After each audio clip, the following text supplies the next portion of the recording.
शाह साहब ये बताइए कि ये जो हिल काउंसिल में बीजेपी ने अब 371 की डिमांड की है, तो किस हद तक ये सही बात है 370 को हटाना, 35A को हटाना, उसके बाद अब बीजेपी हिल काउंसिल 371 कह रही है।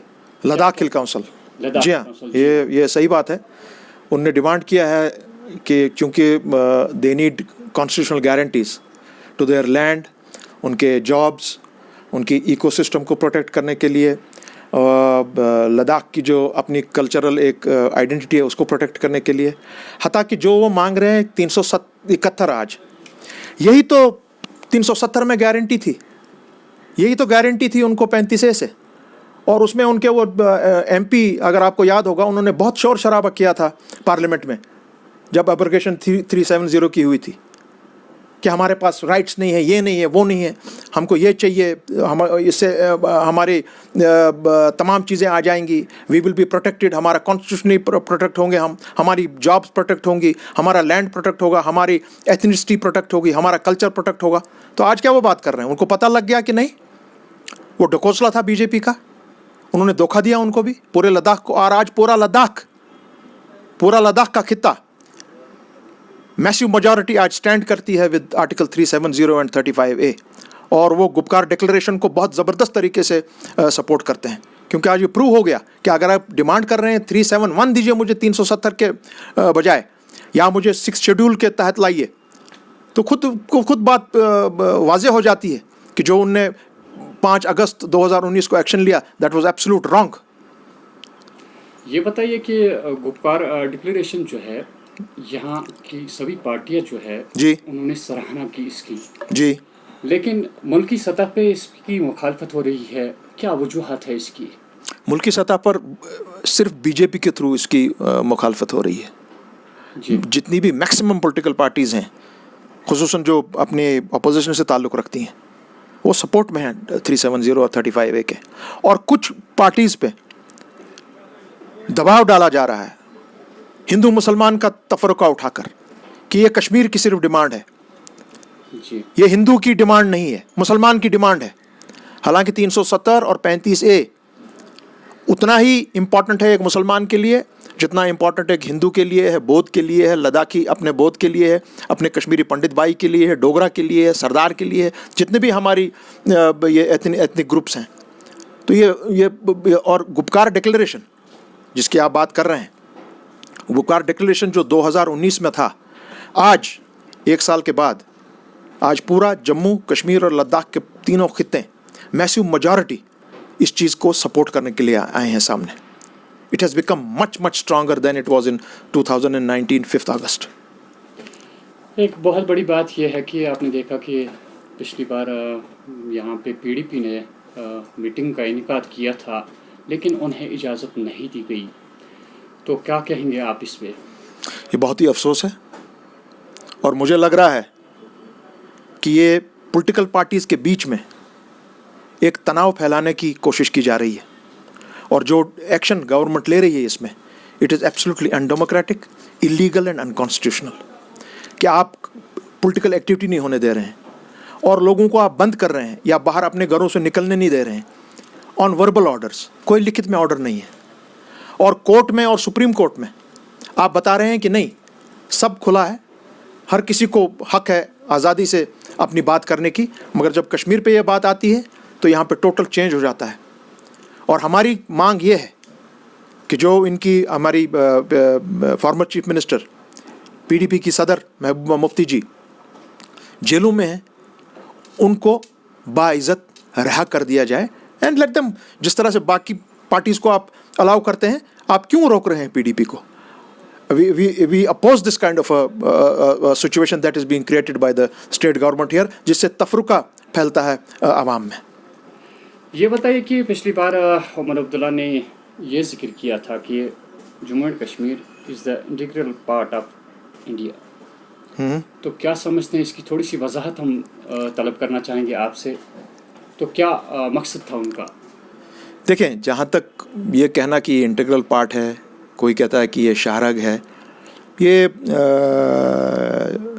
उनका एक अपना एक that is his personal view. मेरे हिसाब से। मगर चूंकि आपने सवाल ऐसा ये पूछा है, इसकी मैं वजाहत इस तरह से करना चाहता हूँ, टेक्निकली एंड लीगली जितना मुझे इल्म है इस बारे में, और शायद करेक्ट है। ये जो इंटीग्रल पार्ट का किस्सा है, ये Jammu Kashmir is an integral part of India, ये नाफिद किया गया into the constitution of Jammu and Kashmir under section 3 of the constitution of India. और ये तब किया गया जब शेर कश्मीर शेख मोहम्मद अब्दुल्ला को हिरासत में लिया गया 9 अगस्त 1953 में, जब बख्शी साहब ने इंस्ट्रूमेंट ऑफ एक्सेशन को रेटिफाई किया, एक्सेशन को रेटिफाई किया, ये तब की बात है। उस वक्त, उसके बाद ये जो सेंटेंस लाया गया कि this is an integral part of India, it came at that time. उसमें एक चीज़ हम ये भी जान लेना चाहिए सबको, ये एक लीगल इशू है, कॉन्स्टिट्यूशनल इशू है। ये इंटीग्रल पार्ट ऑफ इंडिया ये तब लाया गया अंदर when the United Nation resolutions were in force, और वो आज भी दे आर इन फोर्स। सो अगर आप ऐसी बात करते हैं, यू हैव टू सी कि क्या इसकी लीगैलिटी क्या थी वाइल यूनाइटेड। और दूसरी बात, शिमला जब समझौता हुआ 1972 में, उसमें क्लियरली बात की गई कि we will settle between India and Pakistan all pending dispute including the dispute of Jammu and Kashmir. So जब दोनों मुल्क हिंदुस्तान और पाकिस्तान इसको डिस्प्यूट मानते हैं, it is still United Nations की करारदादें अभी भी वहाँ हैं, यूनाइटेड नेशंस के ऑफिस हमारे पर यहाँ पर हैं। और ये जो इंटीग्रल पार्ट ऑफ इंडिया, इसकी लाइन जो थी, ये तब लाई गई जब एक्सेशन को रेटिफाई करना था, जब शेर कश्मीर को गिरफ्तार किया गया था। इसके पीछे ये बैकग्राउंड है। सो इससे जो, चाहे आप आज कह रहे हैं कि ये उमर अब्दुल्ला ने कहा, that is his personal view, वो he will answer on this. मैंने आपको एक लीगली क्लैरिफिकेशन दी इस बारे में। शाह साहब, एक आखिरी सवाल है आपसे कि अपनी पार्टी जो है 5 अगस्त जो पोजीशन थी यहाँ पे, तो स्टेटहुड का मुतालबा कर रही है और बहुत सारे मुतालबे हैं उसमें। हालांकि नेशनल कॉन्फ्रेंस से हटकर है अपनी पार्टी, पीडीपी से हटकर है, लेकिन डिमांड्स जो है लगता है कुछ ऐसी जेन्युइन डिमांड्स है।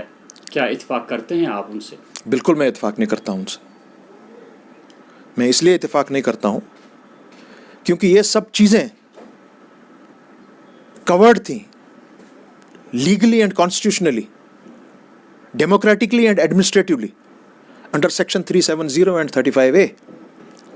अगर आप एक तरफ से कह रहे हैं कि मैं स्टेटहुड मांग रहा हूं और साथ ही साथ ये कह रहे हैं कि I want the position of 5 अगस्त 2019, सो आपकी सोच में बहुत तजाद है, बहुत तजाद है अपनी पार्टी की सोच में, और तजाद होगा भी ज़रूर।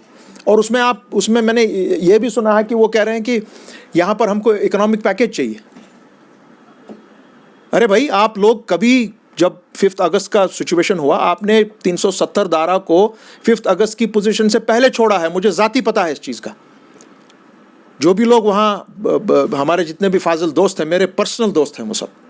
मगर जहाँ तक 370 का मामला है, हमारी तशख़्ख़ुस का मामला है, हमारी आइडेंटिटी का मामला है, हमारी बका का मामला है, इसमें कोई दोस्ती बोस्ती नहीं चलती। आप, जो मैं समझता हूँ, अपनी party is the BJP in Kashmir. वो एजेंडा फॉलो कर रहे हैं। अनफॉर्चुनेटली वो आरएसएस का एजेंडा फॉलो कर रहे हैं।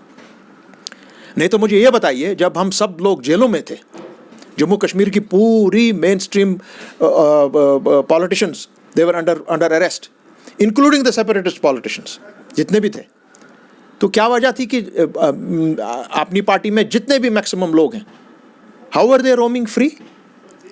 वो भी पार्ट थे बीजेपी का और पीडीपी की गवर्नमेंट का। वो क्यों जेलों में नहीं थे? उनको क्यों बंद नहीं किया गया था?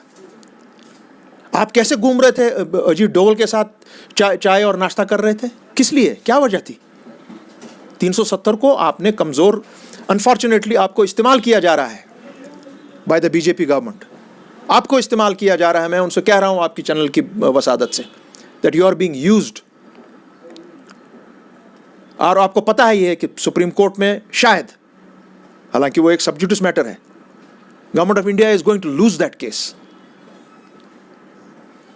और शाह साहब, आपका बहुत बहुत शुक्रिया कश्मीर न्यूज़ ट्रस्ट के साथ बात करने का।